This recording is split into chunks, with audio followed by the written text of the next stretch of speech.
Hi everyone, it's Donna from Smokin'Licious in Olean, New York in America, and we're back with a special episode on one of our holiday specials. Now, whether you're getting ready for the Christmas holiday or New Year's, this is a special treat that you can use for just about any special occasion, including christenings, special family reunions, etc. We are going to do a double smoked ham, and that means we're using a pre-smoked and partially cooked ham today, but we're going to show you how to add natural flavor with our hardwood product, because that factory smoke is not always the cleanest. So we're going to give you our technique, including our special glaze recipe. So get ready to come out to the grill again. No matter what the temperature, you can always do grilling any time of the year. We'll see you outside.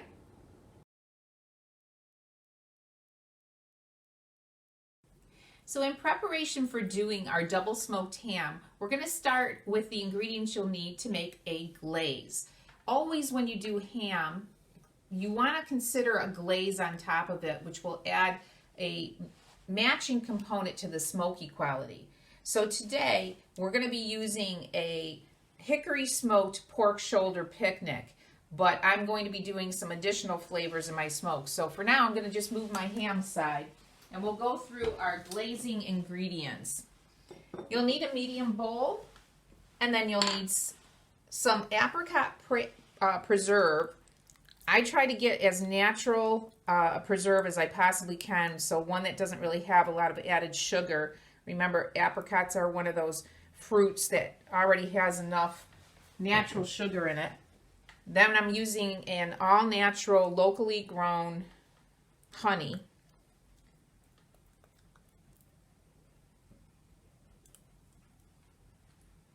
And this is one of my favorites to purchase in our local area. Very clean, very fresh tasting.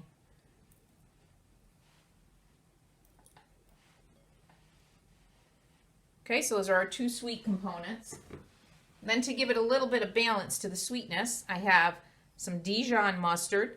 Now know that for mustards, you can use a horseradish style mustard, a fully grained mustard, anything that's got a little bit more oomph to it. You just don't want to use basic yellow.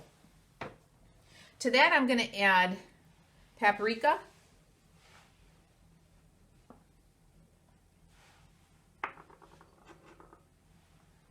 some clove,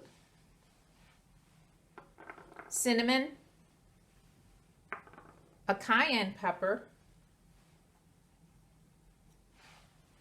and you'll have a choice between using soy sauce or liquid aminos. I prefer liquid aminos because I don't like as much sodium, but that is your preference.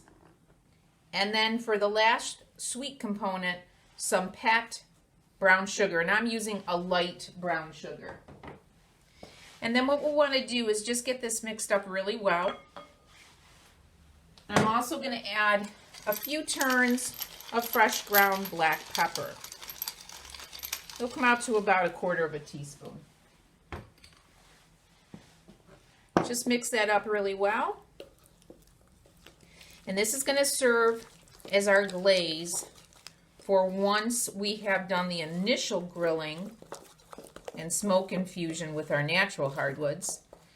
Because one of the things with hams that are done in a food processing facility is most of the time they may be using what's known as a liquid smoke. And we'll talk more about that when we get the ham ready. But you're going to want to get this really mixed up well and then let it just sit, marry the flavors. This is going to be used after about 30 minutes of the cooking of the ham. We'll be doing our glazing. And that's it. Simple but flavorful glaze recipe that will make you give up the glaze packet that comes with your hams.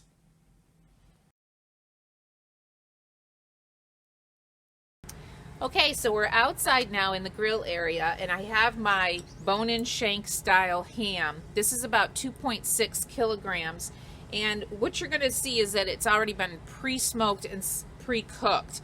that means it's not cooked all the way. You're still going to have to finish the process, but we want to add some better flavor to it. So know right up front that there's going to be a thick fat layer towards the back of on the flat side of the ham.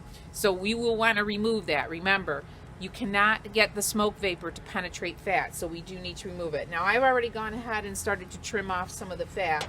So this big section usually can come off in one shot. So just using a very sharp small knife, if you just slowly start to reduce that fat content, we want to get to be pretty close to 2.54 centimeters without cutting into the meat part of it. And when you get towards the end, it'll basically just kind of peel off, and then you'll see the under layer of the actual ham. And then what I've done is I've taken off some around the shank bone. On the top, the discoloration is from the pre-smoke that's done. Now, know that on today's hams, there's a variety of labels for different cuts of ham. So wet cured hams are usually ones that are already smoked, but they still need to be cooked to kill the microbes that they have. And if you get one that's labeled cooked before eating, again, that's the same type. It's kind of a wet cured ham. Now, dry cured hams have been cured in a lot of salt, and they usually need to be soaked in ice water in order to get rid of some of that salt. So just keep that in mind. And then fresh hams, well, those are uncured and uncooked. They do tend to be one of my favorite hams. Now, once we get the fat removed, and you can see there's quite a bit that will come off, you'll want to score the top surface of your ham, not the flat surface, but the top surface. And that's simply just taking your sharp knife and scoring in a checkerboard fashion. You'll want to do the verticals first, and then you can do your cross cuts. And you're just making a small cut into the skin, and that's just to let the smoke penetrate. So we'll just make a few cross cuts, and then our ham will be ready to go. And this actually produces a nice little decorative to it as well, which I like for my platter when I actually plate my ham. Once that's done, we'll be ready to start the grill. So I've already done my chimney starter. My chimney starter's been going for about 15 minutes. Remember to always have your fire-safe gloves handy. And again, my grill is set up in our traditional 2-zone cooking method, meaning I'm only going to put heat on one side. So carefully taking your hot coals, pour them over some unlit. And the convenience of the fire-safe glove is you can manipulate where you want your hot coals to go. I usually like to try to bank them a little bit. And then today we will be using our rye blend for pork. This is a custom blend of our hardwood chips. We'll be sprinkling some inside our little compartment of charcoal. And this is only going to be about a 30-minute smoking process, so you only need about a handful or two. Grilling grate goes on. And then we're ready for the ham. I will be placing my ham on the unlit side of the grill, and I'm going to put the bone side out. Okay, so kind of where you have your arcing, I'm going to put it bone side out, and then I will be doing one turn before this will be ready for our glazing.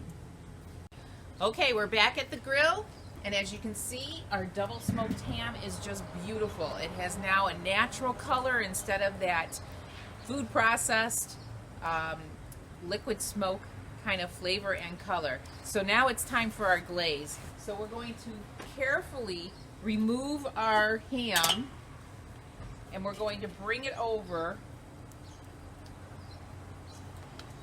to a double foil lined cutting station. And remember our beautiful glaze that we had? Well, we're ready to apply half of that glaze now. So generously, you want to coat 3 sides of your smoked ham. We do not do the flat side, and the reason for that is it's going to render out at the bottom anyhow, so most of the juices will be falling and they'll be collecting on the underside, and that's the purpose of the foil.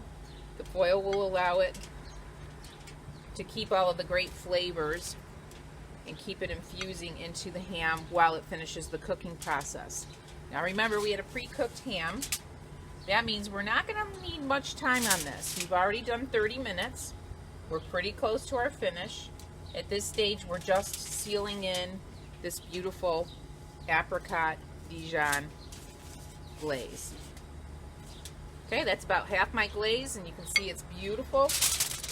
Now we're going to gently take our foil wrap,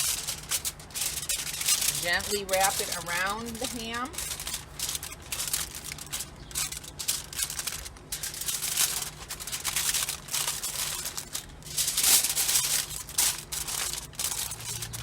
Make sure that you're sealing upward with your sealing because you don't want the drippings to flow out and spike the temperature of your grill. With it all nicely sealed, we're back to the grill. Again, still leaving it on our unlit side. Cover goes back on. You will not need any further wood chips as we've already infused the great flavor.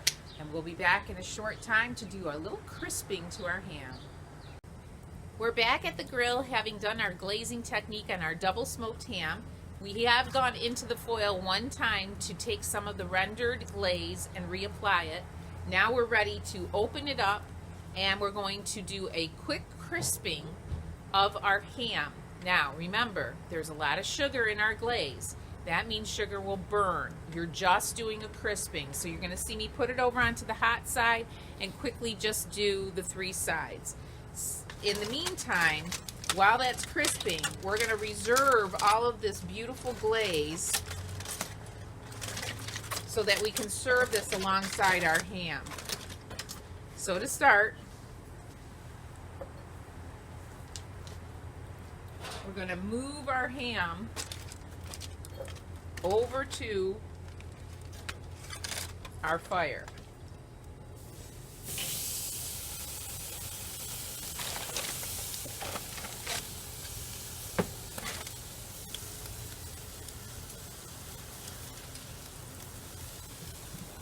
You'll see the flaming.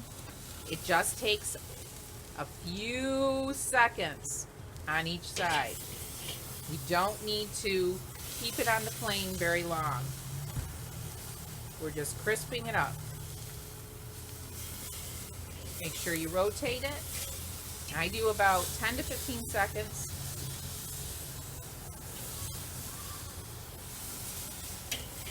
Make sure you also get the sides.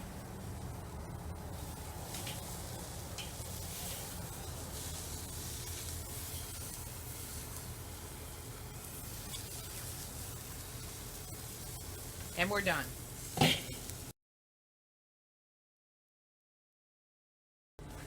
And there is our beautiful double smoked ham, done with an apricot honey Dijon glaze. Let's get ready to sample. Once you have that reserved glaze, you'll want to put that on the oven and allow that to heat up and serve on the side with your ham. This gives a chance for people to enjoy additional sweet flavor to that ham. It's just beautiful. And as normal, it's time for a taste test. That's really good. Just the right amount of smoke. And how about the sweetness? Perfect. Well balanced. What flavors do you kind of feel coming out? I get the smoke, a little bit of the apricot, and the honey. Beautiful. Very good. So there you have it. Our double smoked pork, shoulder, shank. And again, you can do this with any ham.